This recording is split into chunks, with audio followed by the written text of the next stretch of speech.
सच बहुत कड़वा होता है। दिल्ली के जंतर मंतर पर आज 3 दिनों से धरनारत हिंदुस्तान के जाने माने और परिचित चेहरा जो बंगाल से आते हैं, जो कि गांव के प्रधानमंत्री ग्राम सड़क योजना से लेकर देश में प्रचलित भेदभावपूर्ण शिक्षा व्यवस्था, देश में प्रचलित भेदभावपूर्ण वर्ण व्यवस्था व समाज को टुकड़ों में बांटने वाली जाति प्रथाओं जैसे विभिन्न राष्ट्रीय मुद्दों को लेकर राष्ट्रीय स्तर पर लड़ाई करते आ रहे हैं, जो कि किसी पद के गुलाम नहीं हैं, अर्थात पदों के बिना भी धरना अथवा प्रदर्शन के माध्यम से समाज व देश के अच्छे बुरे विषयों को सरकार के सामने रखते रहते हैं। कोई और नहीं, इस वक्त मैं समाज सेवी व समाज सुधारक श्रीमान अश्वनी कुमार सिंह जी के बारे में बात कर रहा हूं, जो कि झूठे राजनीति के बजाय सीधे मुद्दों की बात करना पसंद करते हैं। इनके अनुसार देश के बहुसंख्यक हिंदुओं के मन में अल्पसंख्यकों के लिए क्षोभ, नफरत, संदेह का मुख्य कारण मंदिर, मस्जिद, अजान व बुर्का पहनना नहीं, बल्कि देश में प्रचलित धर्मनिरपेक्षता कानून की आड़ लेकर अल्पसंख्यकों की बढ़ती हुई जनसंख्या है। इनके अनुसार ऐसे हालात जारी रहने से भविष्य में हमारे देश को दोबारा बंटवारे की ओर ले जाएगा, क्योंकि जनसंख्या के आधार पर पहले भी 2 संप्रदायों के बीच हमारे देश का बंटवारा एक बार हो चुका है। बाकी सब गंदी राजनीति मात्र ऐसी ही। दूसरा मुद्दा है हिंदू धर्मावलंबियों के बीच सारे फसाद की जड़ भेदभावपूर्ण वर्ण व्यवस्था और समाज को टुकड़ों में बांटने वाली जाति प्रथा, जिसका जल्द से जल्द समाधान राष्ट्र और समाज के हित में हो। वर्तमान हिंदुस्तान में जोर शोर से चर्चा का विषय हिंदू राष्ट्र बनाने के बारे में पूछे जाने पर इनका कहना है, एक हिंदू के लिए इससे बड़ी खुशी की खबर क्या हो सकती है। मगर वर्ण व्यवस्था एवं जाति प्रथा को समाप्त किए बगैर हिंदू राष्ट्र बनने से वर्ण व्यवस्था और जाति प्रथा पहले जैसे ही फिर से मजबूत रूप धारण कर लेगा, जो कि भविष्य में फिर से हिंदुओं के आपस में लड़ाई का कारण बनेगा। सरकार को इस विषय पे दूरदर्शिता का परिचय देना बहुत ज़रूरी है। इनका कहना है, भेदभावपूर्ण व्यवस्था हटाने से समाज में भाईचारा बढ़ेगा, शांति स्थापना होगी, जिसे देखकर अल्पसंख्यक संप्रदाय भी मिलजुल कर रहने के लिए हमारे और आगे बढ़ेंगे, क्योंकि वह भी इंसान हैं। तीसरा मुद्दा आम जनता का है। इनका कहना है, हिंदुस्तान कल भी सोने की चिड़िया था और आज भी है, मगर भेदभावपूर्ण सामाजिक व्यवस्थाओं के चलते देश के उद्योगपति, क्षमतामान व्यक्ति और देश व समाज के प्रतिष्ठित परिवारों को छोड़कर देश के और कोई नागरिक कभी इसका भागीदार नहीं बन पाते हैं। आज को ही देख लें, कामगार श्रमजीवियों की जीवन यात्रा विशेष रूप से असंगठित क्षेत्र में आज मंथली पेमेंट 500 रुपये से बढ़कर 10,000 हुआ है, मगर काम की समय सीमा 8 घंटे से बढ़ाकर 12 घंटे कर दिया गया है। और तो और कामगारों को कार्यस्थल पर 1 घंटा पहले ही हाजिर होना पड़ता है। यह व्यवस्था आज के हिंदुस्तान के कामगारों के लिए शुभ दिन है या बुरे दिन, सरकार जरूर खुद से विचार करे। इनका कहना है कि बिहार जैसे राज्यों का बेंगलोर जैसा विकास होने से सारे हिंदुस्तान के कामगारों के परिवारों में खुशहाली आएगी, क्योंकि बिहार जैसे पिछड़े राज्यों से आए कामगार श्रमिक पारिवारिक मजबूरी के कारण 30,000 मंथली पेमेंट वाली नौकरी को 10,000 रुपये में कर लेते हैं, जिसका फायदा सीधे उद्योगपति और बड़े व्यवसायियों को मिलता है। इनका कहना है, इससे बिहार पिछड़ेपन के पीछे एक षड्यंत्र की बू आती है। चौथा मुद्दा है आरक्षण। इनका कहना है, समाज रूपी माँ ने अपने एक श्रेणी के बच्चे को मन भर के अपनी छाती से दूध पिलाया और एक श्रेणी के बच्चे को समाज में कुमंत्रणा बांटने वालों की बातों में आकर दूध नहीं पिलाया।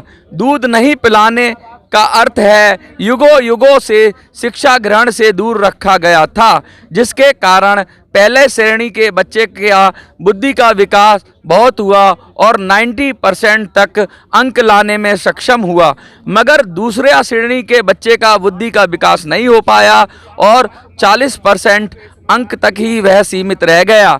इसलिए हिंदू धर्म के दूसरे श्रेणी अर्थात सर्टिफिकेट के जरिए शोषित और पिछड़े के रूप में समाज में परिचित परिवार के बच्चों की बुद्धि के विकास को पहली श्रेणी के बच्चों के समानांतर अर्थात 90% तक लाने में सामर्थ्य नहीं हो पाते, तब तक हमारे समाज रूपी देश और समाज की सरकारों को आरक्षण के रूप में इन शोषित और पिछड़े श्रेणियों का बोझ उठाना ही पड़ेगा।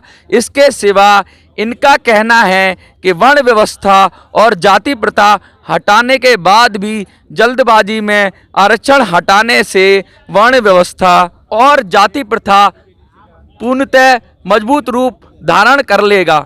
इनके अनुसार इसके समाधान का एकमात्र रास्ता देश में एक समान शिक्षा व्यवस्था का प्रचलन है, क्योंकि इनके अनुसार देश में प्रचलित भेदभावपूर्ण शिक्षा व्यवस्था के कारण इस ग्लोबलाइजेशन के युग में आर्थिक रूप से सक्षम परिवारों के बच्चे इंग्लिश मीडियम स्कूलों से निकल कर आते हैं और मंथली 50,000 की पेमेंट वाली नौकरी मिलती है।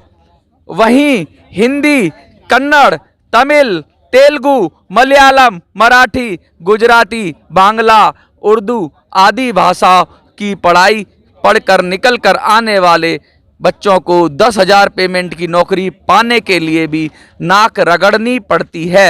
इनका कहना है जो व्यक्ति कश्मीर जैसी डेंजरस पूर्ण राष्ट्रीय मुद्दे का समाधान करने की हिम्मत कर सकता है, वह चाहे तो इस विषयों का भी समाधान राष्ट्रीय स्तर पर राष्ट्रीय हित में जरूर कर सकता है, नहीं तो वह पद से हट जाए। हमारे देश में लीडरों की कमी नहीं है, क्योंकि इससे पहले भी 8 मई वर्ष 1955 में पूर्ववर्ती सरकार ने हिम्मत कर अस्पृश्यता जैसे घृणित सामाजिक प्रथा को संसद में बिल पास करके खत्म कर दिया था। इनका कहना है हिंदुत्व का मतलब बीजेपी नहीं है। जो भी राजनीतिक दल बहुसंख्यक हिंदुओं के प्रति इस तरह की विभिन्न भावनाओं की कदर कर राष्ट्रीय हित में काम करेगा, हिंदू उसी को वोट डालेगा। बस राजनीतिक दलों में इरादा होना चाहिए। इनका मानना है कि एक लीडर को खुद को शिक्षित होने के प्रमाण पत्र से ज़्यादा देश के लिए कुछ कर गुजरने की इच्छा और जज्बात होना ज़्यादा जरूरी है, क्योंकि संसद और विधानसभा में बिल पास होने के बाद काम को अंजाम मंत्रालय के निर्धारित एक IAS ऑफिसर ही देता है, जिसका बहुत शिक्षित और डिग्रीधारी होना भी बहुत ज़रूरी है। इसके सिवा इनको बहुत सारे इंटरव्यू के समय बहुत बार बोलते हुए सुना गया है कि अगर देश के नागरिक इनको सहयोग दें तो यह देश के प्रधानमंत्री के रूप में भी सेवा देने को तैयार हैं। आइए इनके मुंह जवानी कुछ सुनने का मौका मिलता है तो इनसे कुछ बात करते हैं। सर, जो पहला प्रश्न आप उठा रहे हैं बहुत ही गंभीर प्रश्न है, ये देश के अंदर गंदी राजनीति के बारे में क्या कहेंगे उस पर? सर देखिए, इस वक्त फिलहाल जो मैं बैठा हूँ यहाँ, ये जो भेदभावपूर्ण असमानता का वाहक हमारे देश के, हमारे हिंदू समाज के सारे जंजाल का जड़ वर्ण प्रथा और सरकार समाज को टुकड़ों में बांटने वाली जाति प्रथा, इस विषय पर बात करने से मेरे को ज़्यादा अच्छा लगेगा, क्योंकि मैं आज थका हुआ हूँ। हमारा जो मन की बात है ज़्यादा तो देखा आपने खुद ही बोल दिया, क्योंकि आपने पहले मेरा पास ये बात आपने पूछा, मैंने आपको बताया था। जब आपने कोई मतलब कैमरा में नहीं डाला था। तो सही आपने जो बात बोला हमने सुन लिया, वो सही सही हमारा मन के बात था।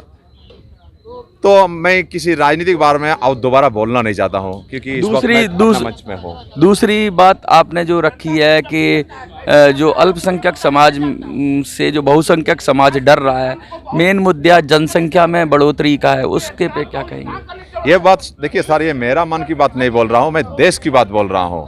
क्योंकि देश की जनता आज क्या चाहता, उनका मन में ये जो देखा जाता ना, ये मंदिर का, मस्जिद का लड़ाई, नहीं तो बुरखे का लड़ाई, नहीं तो अजान के विरोध में लड़ाई, ये सभी एक जस्ट एक गंदी राजनीति, इसके सिवा और कुछ नहीं है। असल में हिंदुओं का मन में जो क्षोभ है, जो संदेह है, जो घृणा है अल्पसंख्यक के लिए, उसका कारण है धर्मनिरपेक्षता का आड़ लेकर अल्पसंख्यकों की बढ़ती हुई जनसंख्या। क्योंकि जनसंख्या के आधार पर ही हिंदुस्तान का एक बार बंटवारा हो चुका है, इसलिए इनको डर है कि ये जो इनकी बढ़ती हुई जनसंख्या हमारे हिंदुस्तान को भविष्य में दोबारा बंटवारा के और ले जाएगा। तीसरी जो मुख्य रूप से बात कर रहे हैं आप, कि कह रहे हैं समाज में जिस तरह से भेदभाव हुआ और कुछ वर्ग को शिक्षा अच्छी तरह से नहीं मिली, उनकी बुद्धि का विकास नहीं हुआ, तो रिजर्वेशन की आप जो बात कर रहे हैं कि लगातार मिलते रहना चाहिए वरना समस्या और गंभीर हो जाएगी, वो क्या विषय है आपका? सर, ये जो आरक्षण का मुद्दा है, देखिए आरक्षण सरकार क्यों दे रहा? सरकार कोई जाति के नाम से आरक्षण नहीं दे रहा। जो लोग समाज में जुगों जुगों से प्रचलित भेदभावपूर्ण वर्ण व्यवस्था और ये समाज को टुकड़ों में बांटने वाली जाति प्रथा के कारण शोषित हुए हैं, प्रभावित हुए हैं, उनको रिजर्वेशन आरक्षण के रूप में उनके मतलब उनका अधिकार है, उनका सहायता के रूप में सरकार ने दी है। क्योंकि वो लोग भी ये समाज रूपी माँ का दूसरे बच्चा है, ठीक है ना, समाज रूपी माँ का बच्चा है।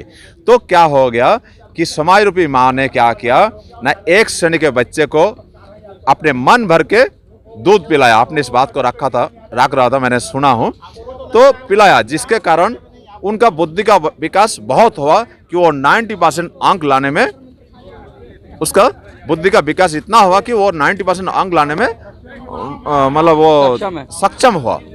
थोड़ा हिंदी मेरा कमजोर है, माफ करना, क्योंकि बहुत सारे राज्यों में घूम के आया हूँ। और ऐसा है कि जो दूसरे श्रेणी का बच्चा है, समाज में कुमंत्रणा, कुबुद्धि बांटने वाले बहुत रहता है। ऐसे आदमी लोग ने, जो लोग वर्ण व्यवस्था के समर्थन में है, तर्क दिया करता था, उन लोगों के बारे में बात कर रहा हूँ। वो लोग क्या कर दिया, दूसरे श्रेणी के बच्चे को, समाज रूपी माँ को क्या किया, दूध पिलाने नहीं दिया। अर्थात दूध का अर्थात है ये जो शिक्षा व्यवस्था, इससे जुगों जुगों से दूर रखा गया। एक श्रेणी को बहुत शिक्षा में रखा गया, एक श्रेणी को मतलब शिक्षा से दूर रखा गया, जिसके लिए उनका बुद्धि का विकास नहीं हुआ, जिसके कारण वो आज सिर्फ 40% अंक लाने में सक्षम है। मेरा मांग क्या है, जब तक ये शोषित लोग, ये पिछड़े लोग, जिनको आदिवासी भी बोलते रहता, ये लोगों का बुद्धि का संपूर्ण रूप से विकास नहीं हुआ था, ये 90% लाने वाले का जितना बुद्धि का विकास हुआ, उस समानांतर में जब उनका नहीं हो, जब तक नहीं होता, तब तक अपने इस दूसरे श्रेणी का बच्चे का वहन आरक्षण के रूप में करना ही पड़ेगा।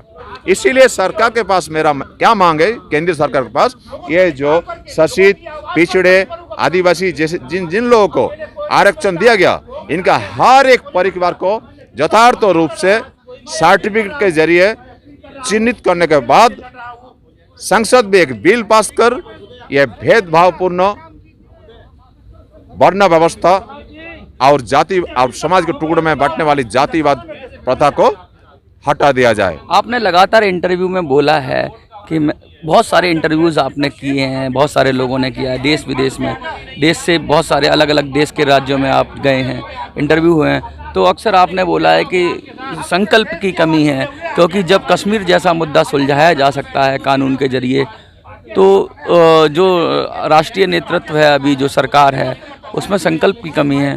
और आप लोगों को, अगर आप क्या ये खुद संकल्प उठा सकते हैं, मैं आपसे पूछना चाहता हूं। सर वर्तमान सरकार में संकल्प में कभी ऐसा नहीं बताया हूँ, मतलब आपने जो जा रहा ऐसा बात है, मैं बराबर समझा के बोल रहा हूँ। वो है, मैंने क्या बताया, जो इंसान कश्मीर जैसा एक डेंजरस मुद्दे का समाधान करने का हिम्मत रख सकता, वो ये वर्ण व्यवस्था, जातिवाद प्रथा, व जनसंख्या का मुद्दा, व ये जो श्रमजीवियों का 8 घंटा ड्यूटी का समय का समाधान, ये सभी बातों का समाधान बहुत अनायास कर सकते हैं। लेकिन उनके अंदर इस बारे में इरादा रहना, इस विषय में बात किया हो।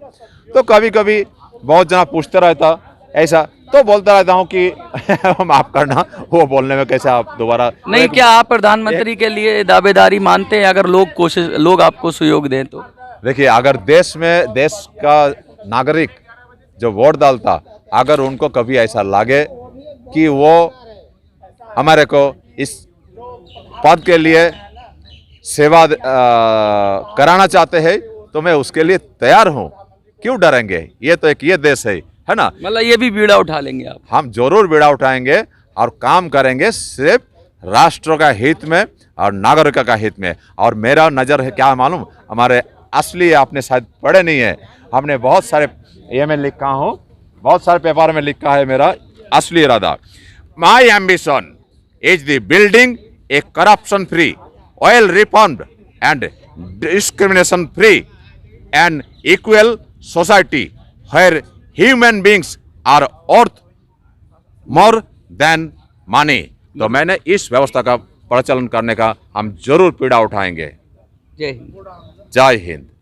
माफ करना, कुछ कभी कभी क्या भावना बह जाता हूँ, कुछ बोल देता हूँ। क्यों ऐसा है कि मैंने हिंदुस्तान का आज 10 सितंबर 2022 से मैंने अपने राज्य से, अपने गांव से, अपने परिवार से निकाल कर आया हूँ। भूख हड़ताल के जरिए इस जो राष्ट्रव्यापी अभियान है वर्ण व्यवस्था और जातिवाद प्रथा के खिलाफ, इसका शुभारंभ किया हूँ। उसके बाद वहाँ से कलकत्ता किसी आंदोलन में मेरे को बुलाया गया था समर्थन देने के लिए, मैं वहाँ गया हूँ।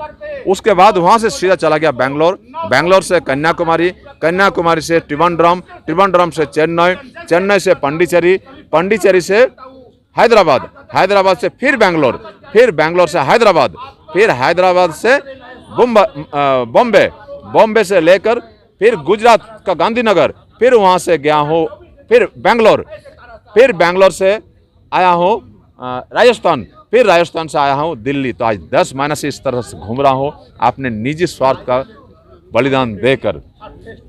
बहुत बहुत शुक्रिया आपका। जय हिंद, जय भारत। धन्यवाद।